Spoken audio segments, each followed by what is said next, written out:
Olá, meu nome é Álvaro, sou crítico editor da revista Pós-Créditos. Esse é o vídeo sobre a 33ª semana da novela Renascer, né?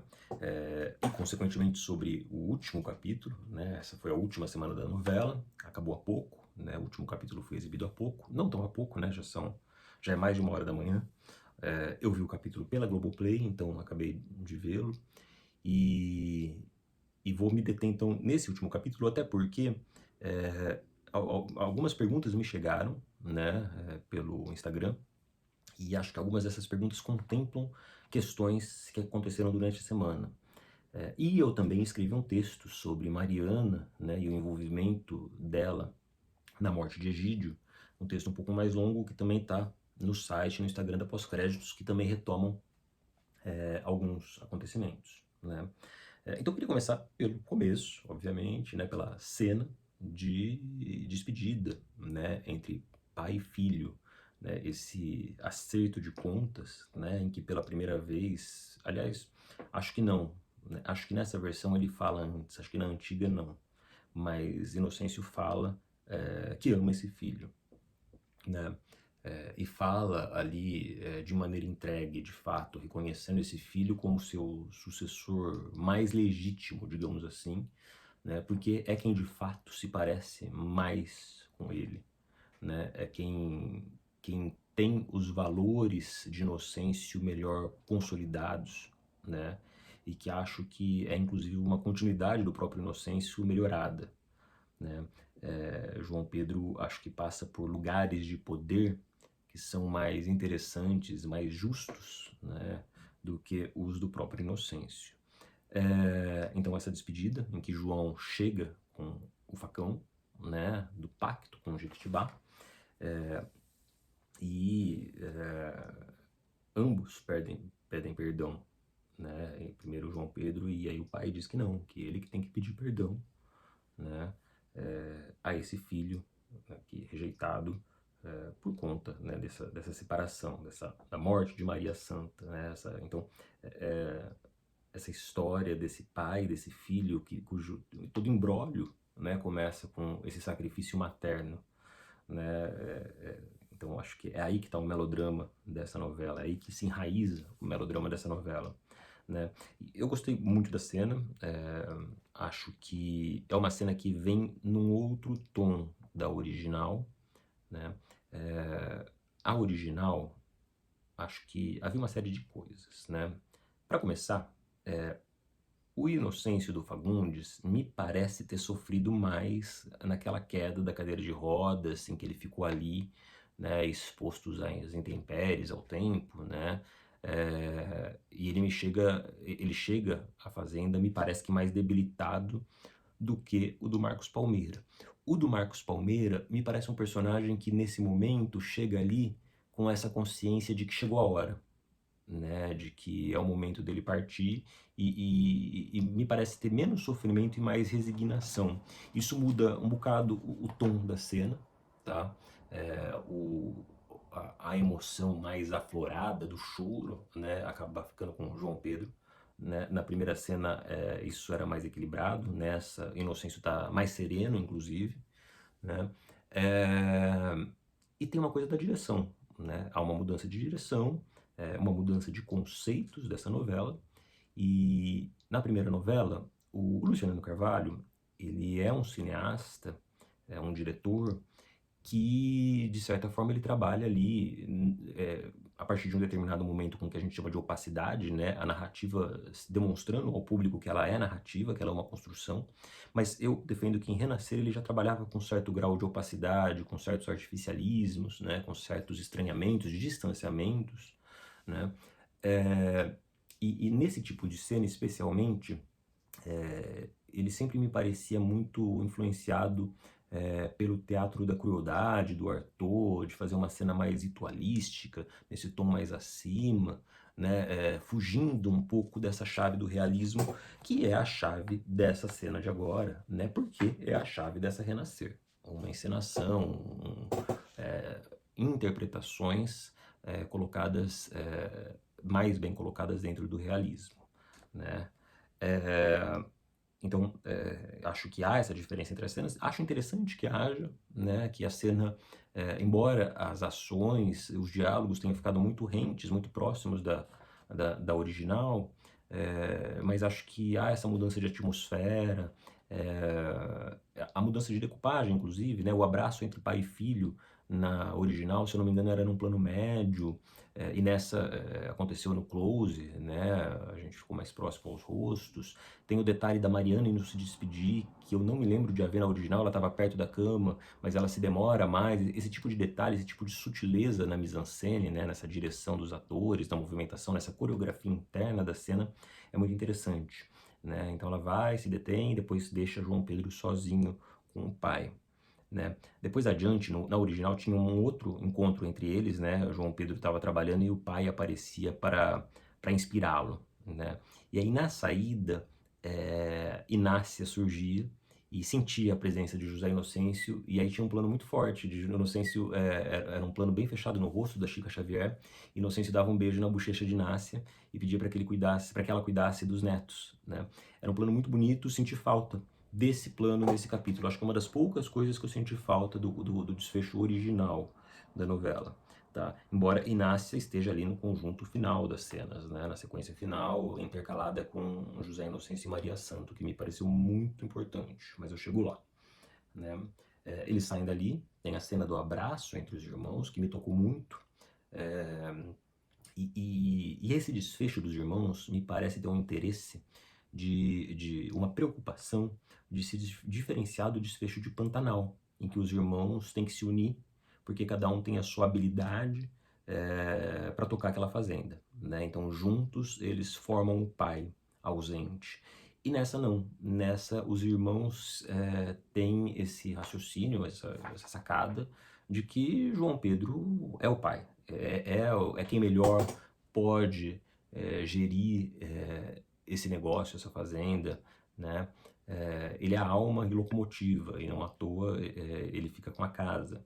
Né? E os irmãos partem, voltam para suas vidas, muito provavelmente, né? No Rio, enfim.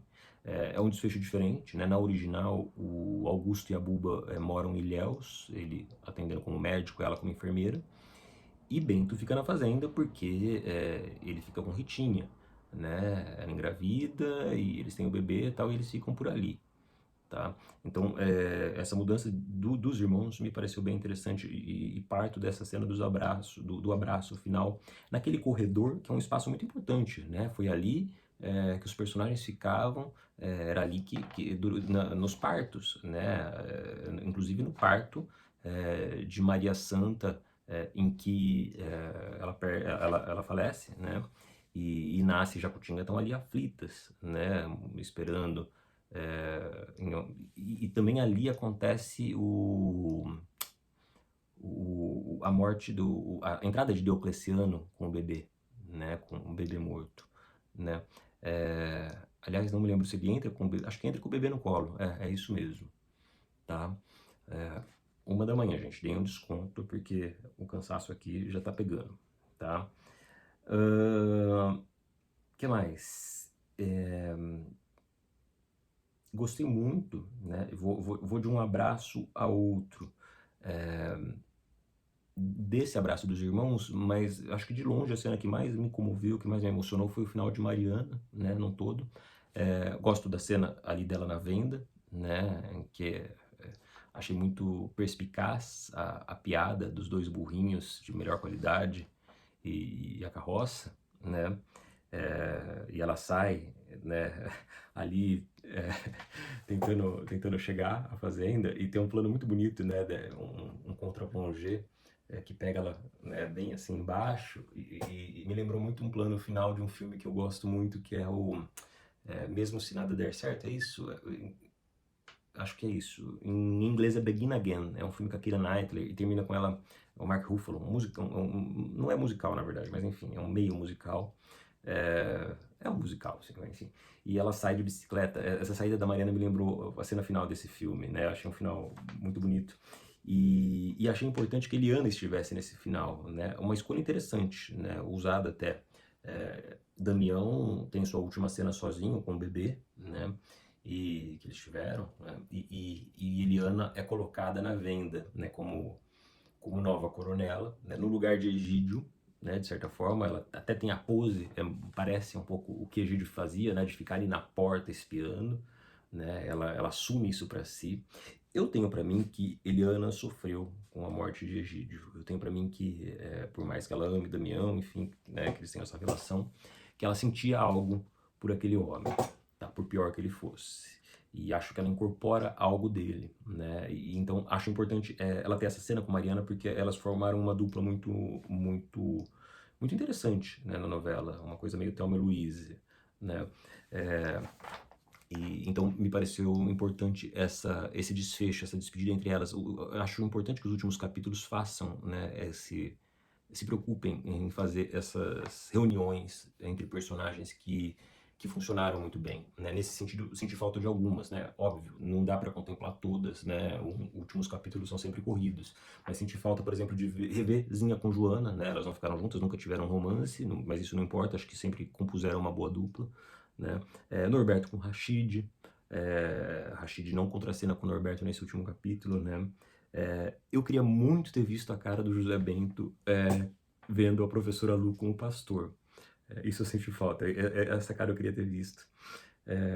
E a professora Lu me representou ali no momento que ela perguntou pro Diocleciano, porque Diocleciano e Morena, se eles foram despejados. Porque quando eu li sobre esse final, que já tinha sido antecipado, eu falei, poxa, mas os caras viveram ali, né, a vida inteira, essa família, né? Acho que eu não sei, não sou advogado, mas acho que até daria um uso capião, né? E agora vão sair.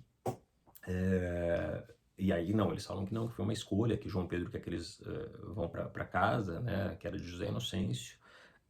Mas, por outro lado, depois, passada essa mini revolta, eu fiquei pensando, e não deixa de ser um final interessante, no sentido de que talvez eles tenham tido essa consciência de que sempre foram agregados dessa família, né? Por mais que Diocleciano se considerasse irmão, né? Mas sempre foram essa família estendida pelos laços cordiais, né? Que sabemos que sempre há alguma diferença, né? Esses laços cordiais muitas vezes eles interessam para determinadas são oportunos, né? Para determinadas coisas, né? Então talvez esse casal de trabalhadores tenha percebido isso e percebido que aquela terra é, era deles, entre aspas, por uma benevolência, digamos assim, né, bem entre aspas, do coronel, né, partem para se juntar, porque no fundo também são sem terra, né, e aí termina, essa história do acampamento ali ganhou muita substância, né, nessa versão, era uma história que não existia, né, e que agora acaba dialogando muito com o Rei do Gado, né? Já falei isso outras vezes. Mas deixa eu voltar a Mariana, né? Porque aí ela sai com os dois burrinhos e vai à fazenda e encontra a Teca. E aí tem, acho que, esse abraço, né? Que é um abraço muito ambíguo, né? Porque há o abraço que consola Mariana, porque assim como João Pedro encontra sua família ali entre os irmãos, ela descobre essa prima, ela descobre que ela tem uma família dela de sangue, que me parece algo importante para essa personagem, né? É, então há esse apoio, esse consolo a Mariana, né? Esse afago. Por outro lado, há uma dor, né? Afinal, aquela história passada que vai ser narrada pela carta é uma história de violência sexual, né? Como tantas que aconteciam em fazendas, né? Enfim, tem uma série de curtas-metragens, né, da Aline Mota, se não me engano, aquela curta-metragista que fala sobre essa temática, né, a partir da própria família dela. Pode ser que eu esteja enganado com o nome, tá? Mas, enfim, é, não quero divagar tanto, não quero extrapolar muito no tempo do vídeo. E aí tem a leitura da carta, né, de Marianinha, né, que era uma história muito enrolada no original, gente, e agora acho que fica muito mais bem resolvida. Achei uma grande sacada trazer essa carta para o final da novela, criando esse desfecho muito digno a Mariana. Acho muito melhor do que o desfecho anterior, em que ela simplesmente partia, né, ela voltava a ser uma senheira nem beira, né, sozinha no mundo. Então, como evolução da personagem, me pareceu interessante. Me pareceu interessante essa história de colocar Belarmino como culpado, né? E de Venâncio matá-lo, muito embora em determinado momento eu tenha achado que Quitéria tivesse o matado. É, e que bom que o Fábio Lago e a Belise Pombal puderam voltar para esse final, né? A Belise Pombal fez algumas participações muito importantes, acho que a interpretação dela foi muito marcante na primeira fase e acho que foi muito bem-vinda a volta dela, né? Esse retorno em alguns momentos, né? Até contrastando um bocado Inácia, né? É, como posição dessas duas empregadas da casa, né? É, então, essa volta da carta achei uma das melhores resoluções possíveis, né, dessa trama. E que muda de maneira veemente uma coisa que é central dessa novela. Né? Na novela anterior, Inocêncio não era inocente. Ele matava Belarmino, confessava isso por volta do capítulo 100 e pouco a Padre Lívio, e depois, no penúltimo capítulo, se eu não me engano, falava Augusto, eu matei, né? Eu jurei a vida inteira que não, mas matei. Né? E nessa, Inocêncio é inocente de fato. Né? Então me parece uma mudança bastante contundente, né? Para além de outras que eu já tinha apontado, né? Dessa coisa do homem e Deus, né? Que havia, que acho que há, né? Entre as duas interpretações do Fagundes e do Palmeira, né? Então esse é um final que muda um bocado a trajetória dessa novela, né? Esse personagem que não tem mais aquela moral tão maleável como tinha na anterior, que não tem mais aquele senso de que estava acima da justiça, né? Ou de que a justiça era ele, tá? Esse Inocêncio é outro Inocêncio, né? Embora faça o mesmo pacto, passe por algumas questões parecidas, né? Mas, por outro lado, tem outras facetas bem diferentes, né? Então já falei sobre o final de Mariana, a colocação de Eliana ali na cena, né? Uma leitora me falou assim, hoje eu postei o textinho sobre o penúltimo capítulo, e eu entendi que Norberto desligava a câmera ali, desligava a televisão, porque não queria narrar, ou não queria comentar a morte de José Inocêncio. Aí uma leitora me mandou uma mensagem, um recado, assim, não, eu acho que é porque ele não vai mais falar. Eu falei, duvido que o Norberto não vai falar no último capítulo. E não, de fato não.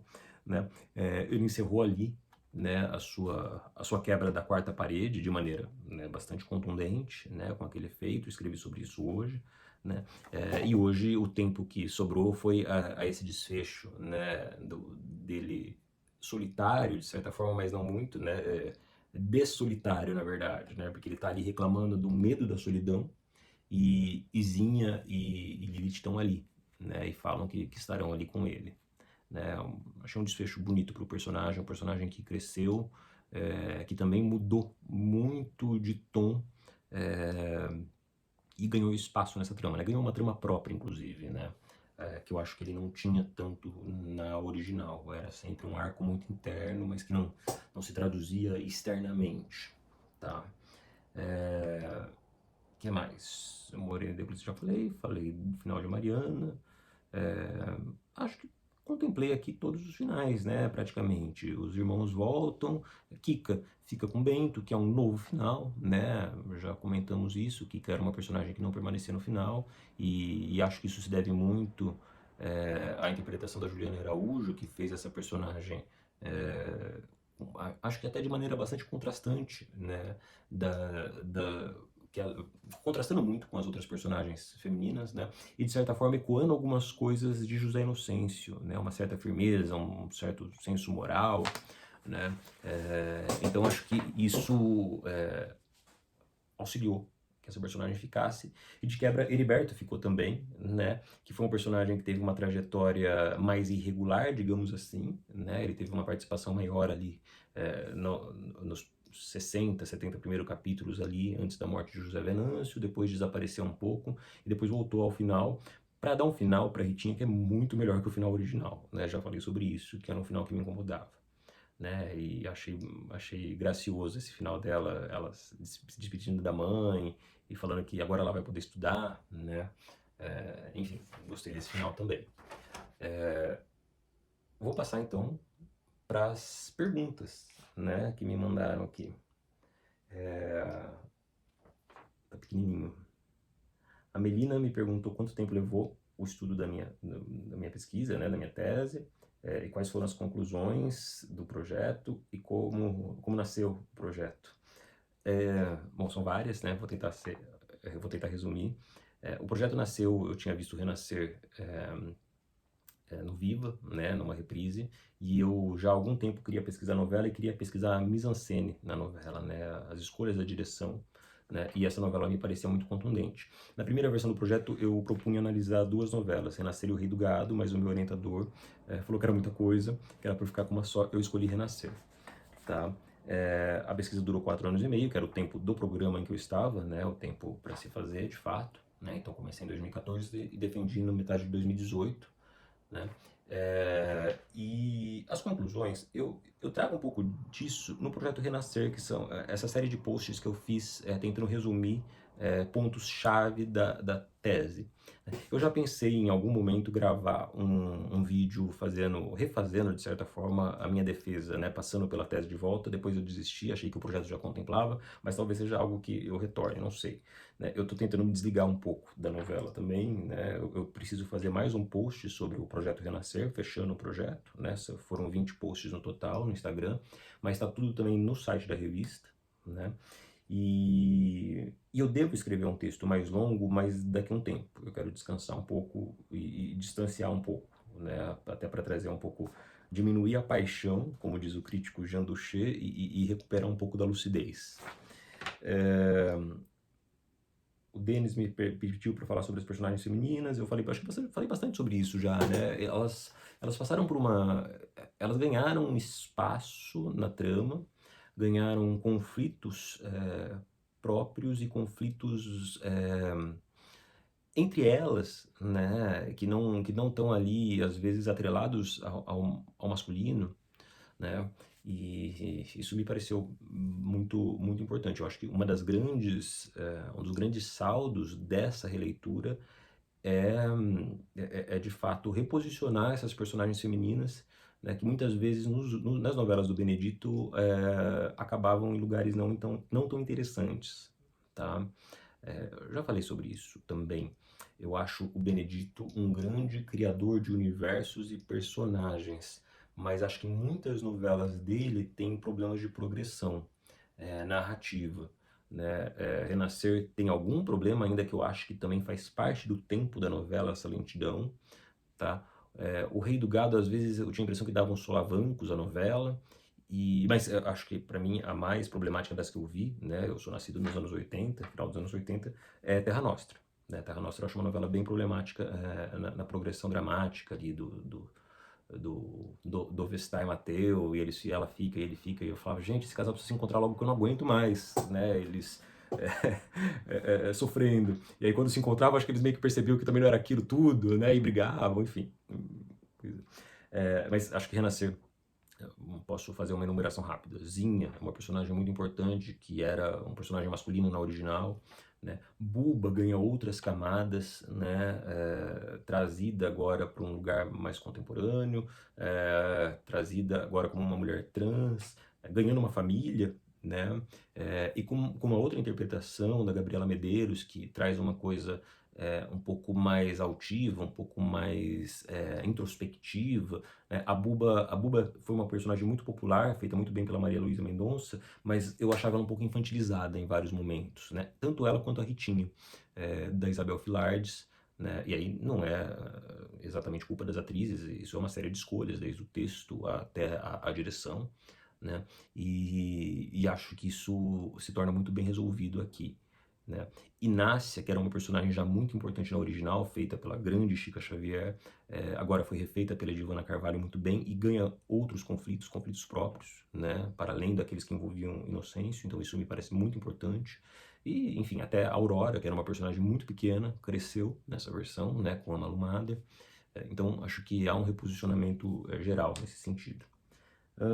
Das mudanças nessa versão, achei que foi Maihart Guzmão, acho que, se eu não me engano é Suzana o nome dessa leitura, ela quer saber do que eu achei, bom, acho que das mudanças, basicamente, isso que eu falei, né, acho que é uma novela muito, acho que eu não concluí esse raciocínio na verdade, né, eu acho uma novela melhor em progressão dramática. Eu acho que é uma novela com menos tempos mortos, por incrível que pareça, com menos rodopios, né? Embora muita gente tenha reclamado que parecia que a trama não andava, tal, eu acho que não, acho que é uma trama que andou melhor, né? E que não deu a impressão de perder o fôlego, ainda que tenha sido uma novela longa, né? Já é uma reclamação dos autores há muitos anos que a Globo reduza o tamanho das novelas. Isso nunca acontece, né? Porque as novelas demoram para se pagar. Antigamente a conta é que a novela se pagava no capítulo 80, começava a dar lucro a partir do 80. Hoje em dia eu não sei exatamente quanto é isso, né? Quando a novela começa a lucrar de fato, né? Mas, então, acho que é uma novela melhor, tem uma cadência melhor essa novela, né? Tem uma série de boas ideias que me parecem interessantes, a volta do Bumba, por exemplo, né? A própria postergação da morte do Egídio, porque também me perguntaram isso, deixa eu ver quem perguntou. Ixi, não lembro mais quem perguntou, também não tá aqui, eu acho. Acho que me perguntou no chat, talvez, e eu não imprimi. Mas a própria morte do Egídio era um quem matou meio vazio na original, não era tão interessante, e aqui ganhou uma outra dimensão com esse plano retrospectivo que Mariana vai nos contando, né? Vai contando a Inocêncio, né? E Inocêncio firma uma espécie de pacto com ela, né? Ele não conta a ninguém, né? O que é diferente da original, né? A original Mariana se revela em frente a todos, inclusive de Sandra, né? Então, acho que essa é uma mudança. Basicamente, as duas questões que eu tenho com essa nova versão a falta de locações da Bahia. Eu acho que a locação, o espírito do lugar fazem muito pela novela, né? Faziam na original e poderiam ter feito por essa, né? Não que a direção não tenha lidado com isso, pelo contrário, a direção dessa novela é excepcional. Acho que eu até li em algum lugar que a Globo estava insatisfeita com a direção da novela. Eu falei, gente, essa galera tá louca, né? Porque a direção da novela faz milagre com essa novela, né? É uma direção muito ousada, no momento em que há pouca gente fazendo esse tipo de coisa na televisão, né? O Villamarim, que era um diretor interessante, tá, né, como chefe de dramaturgia. O Luciano Carvalho não está mais na Globo, né? O próprio Rogério, esqueci, o Papinha, também não está mais, né? Enfim, minha memória está péssima. Então, acho que o Gustavo Fernandes, com essa equipe dele, cria uma espécie de grife. Acho que agora dentro da Globo, que era algo que estava em falta, né? Não temos mais um Denis Carvalho ali dentro também, que era um diretor que tinha uma mão e uma marca bem evidente, né? O próprio Wolf Maia, o Jorge Fernando já faleceu, né? Foram diretores que tinham trabalhos mais experimentais ali até no início dos anos 90, depois caíram num outro lugar, que eu não acho tão interessante. Então, acho que a Globo hoje tem um problema com diretores, e acho que Renascer contorna, né, isso muito bem. A direção da novela se esforçou muito para suprir essa falta das locações na Bahia, né? Acho que eu comentei isso em outro vídeo, que tinha artigo de jornal falando que os atores não aguentavam mais ir à Bahia na original, porque eles tinham um esquema de meio que a cada 2 semanas, se eu não me engano, era uma coisa assim, que eles iam gravar as externas, né? A Casa de Jacutinga, eu acho a Casa de Jacutinga da original melhor, né? Era uma locação, não era estúdio, pelo menos foi o que o produtor de arte me falou. E o que mais? Eu particularmente senti muita falta daquelas cenas de transição com os trabalhadores e tal, mas considero que, pela perspectiva comercial, foi um acerto não colocar, porque se as pessoas já achavam a novela lenta sem isso, se tivesse aquelas cenas longuíssimas de trabalho, como transição, no pôr do sol ali, com os trabalhadores cantando, as pessoas iam achar um porre, aí que não iam gostar da novela mesmo, né? Então, basicamente, acho que são essas mudanças que eu sinto mais falta, que eu tenho mais um senão, né? Mas talvez nesse último texto distanciado, que eu vou escrever sei lá quando, talvez eu recupere alguma coisa, tá? Acho que, por exemplo, uma preocupação era o elenco, né? O elenco da original era um elenco excepcional, ainda que, por exemplo, José de Abreu e Cláudia Lira, acho que também não houve só uma falta de perspectiva aos personagens, acho que também houve uma falta de encaixe ali naqueles personagens, tá? Eram personagens um pouco menos interessantes que ganharam interesse agora, nessa, né? Então, acho que esse elenco é muito bem escalado, um elenco, assim, não tem um senão com um elenco. Acho que é um elenco que se propôs, inclusive, a, a um exercício de voltar ao original e, ao mesmo tempo, é, de certa forma, propor coisas novas, né? Então, eu tenho personagens como, por exemplo, Morena, que, evidentemente, a Ana Cecília Costa homenageia a Morena da Regina Braga, né? Mas sem tentar fazer uma mímese, né? Tintim por tintim. A mesma coisa o Deocleciano do Jackson Antunes. O Jackson Antunes é um ator que me comove muito. Tava tentando achar esses dias uma matéria do Luiz Fernando Carvalho é, falando que o Jackson Antunes é uma força da natureza. Né? O que é um clichê, né? Até esses dias eu entrevistei o Calone falou assim: eu vou te definir esse personagem da maneira mais clichê possível, né? Que é uma força da natureza, mas é uma expressão que funciona, né? Todo mundo entende quando a gente fala isso, né? O Jackson Antunes tem isso, acho que como ator, e é impressionante. Como às vezes ele colocava uma pitadinha do Damião dele no Diocleciano, né? Só para uma chamuscada para a gente lembrar e apagava, né? E aí, né, tem esses reposicionamentos de personagem, né? Damião é um personagem que mudou muito, falei isso no vídeo passado. Buba é uma personagem que mudou muito. O José Bento é um personagem que eu acho que segue um caminho arriscado, né? O José Bento do Tarcísio Filho, ele era mais humano. E mais humano assim nos erros, né, evidentes e numa certa, ele tinha um certo peso de consciência, uma certa crise de consciência. E esse do Marcelo Melo Júnior, é, ele sustenta mais essa máscara que ele veste, né? E ele só vai se despir dela mais agora na reta final, né? Então é uma outra trajetória pro personagem. E a Yolanda, né? Uma personagem que muda muito. Eu vi que a Camila Morgado tinha essa preocupação de não ser parecida com a Dona Patroa. Na verdade, convenhamos, a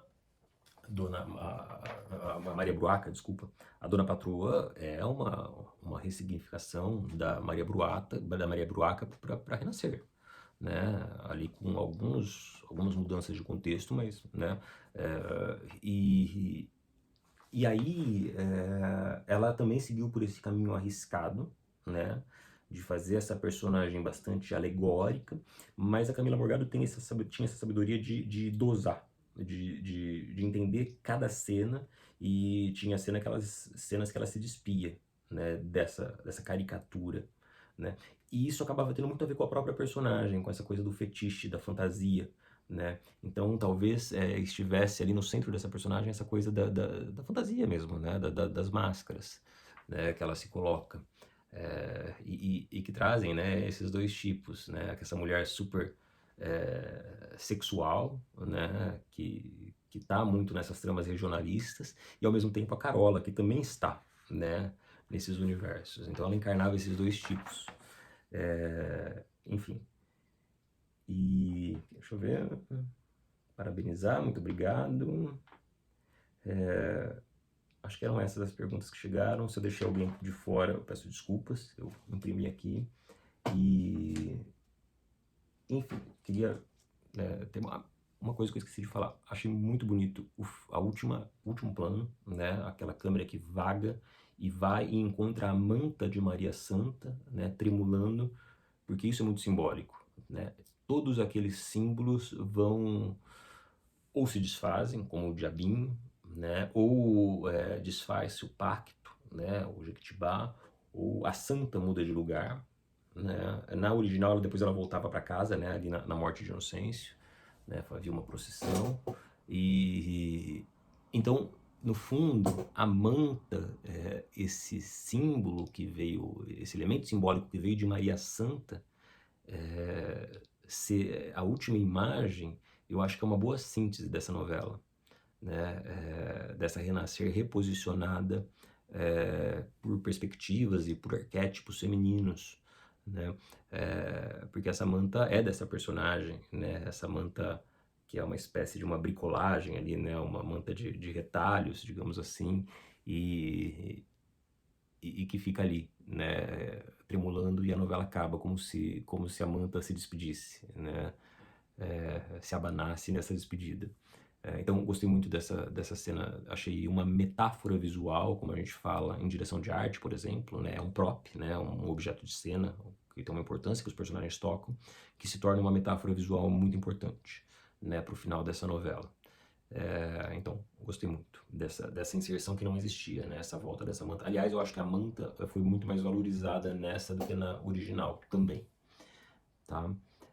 Dito isso, acho que eu posso encerrar, já está ficando longo, né? Eu queria, bom, eu queria agradecer, né, quem assistiu, quem acompanhou esse trabalho. Foi um trabalho feito com muito carinho, foi um trabalho feito de maneira nada planejada. Até brinquei algumas vezes que se eu soubesse que eu ia fazer isso, eu tinha feito um pós-doutorado com isso.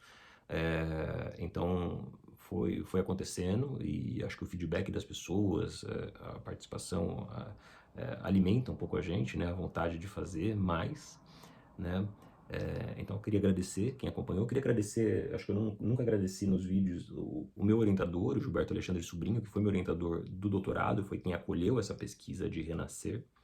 É, e, enfim, uma pessoa que me ajudou muito, foi fenomenal. E, enfim, eu sempre tive sorte com orientadores, e o Gilberto me ensinou muito, me ensina até hoje. A Stephanie Denison, que foi minha supervisora no período que eu fiz fora, no sanduíche, né, que eu fiz na Inglaterra, 7 meses da pesquisa. Queria agradecer muito o elenco e a própria TV Globo, que foi carinhosa comigo, mandou o livro, a Cíntia, o Bruno, né, que me deu a entrevista, mas o elenco em especial, porque acompanharam e divulgaram e compartilharam, e foi muito bacana isso, né, ver que esse trabalho estava ali chegando. Em especial, eu queria agradecer ao Matheus Nastergaile, porque foi ele que descobriu, né? Foi ele quem primeiro viu e que se botou muito à disposição. Enfim, conversamos, e queria agradecê-lo muito por isso. Essa novela é uma novela que, né, eu não imaginava. Eu comecei o ano fazendo uma palestra sobre Renascer, fui chamado no SESC para isso, no Centro de Formação e Pesquisa do SESC em São Paulo, e até achei que tivesse a ver com a releitura da novela, e me falaram que não, que era um conjunto de palestras sobre o ciclo do cacau. E aí me convidaram, e coincidiu, teve essa sincronicidade de estar ali muito próximo da novela. Eu não esperava que eu ia passar o meu ano falando de Renascer, no fundo, né? Renascer é uma novela que é uma das primeiras memórias da minha infância, né? Eu começo a minha tese falando sobre isso, né? E é uma novela que me lembra muito a sala da minha avó, né? Eu lembro de ver esses últimos capítulos do Fagundes em cadeira de rodas na sala da minha avó escura, né? Apagava a luz para ver TV e tal. Tinha aquelas TVs antigas, né? Que eram praticamente móveis, que iam até o chão, enfim. Então essa novela me traz muito a sala dos meus avós, né? Vi muita televisão ali. Eu fui uma criança noveleira, eu fui uma criança que brincava de escrever novela, né? Eu não pesquisei novela no meu mestrado. Quando chegou no doutorado, eu falei, acho que está na hora de eu pesquisar novela. E quando eu soube o ano passado que a novela ia ser refeita, se eu não me engano, foi divulgado, acho que é o Rio Chuci ou Chubi, nunca sei o nome daquela feira. Eu escrevi para a TV Globo. Eu tinha um contato de uma das pessoas que trabalhava com prospecção de talento e tal. Eu falei, olha, se tiver aí um cabo para carregar, me chama. Não aconteceu, mas aconteceu de outra forma, né? Aqui em paralelo, fazendo esses comentários, e como crítico que atua tanto com cinema como com televisão, foi um retorno assim que eu poucas vezes tive do texto, do trabalho. Então, quando falarem que a telenovela está morrendo, eu vou colocar isso como estudo de caso, como prova. Falei, olha, eu acho que nenhum filme da Marvel sobre o qual eu escrevi me deu tanto retorno quanto Renascer me deu. É isso, e ficamos por aqui. Falei que eu devo postar mais algumas coisinhas, mas esse é o último vídeo da cobertura, tá? Devo aparecer em outros vídeos sobre outras coisas em algum momento. Eu não sou muito não sou adepto, eu sou um defensor da crítica escrita, né, é que para esse trabalho especificamente eu tive que me dividir entre formatos, tá? Mas dou as caras por aqui, continuem lá na pós-créditos, tanto na revista, no site, né, quanto no Instagram, tá? Até mais!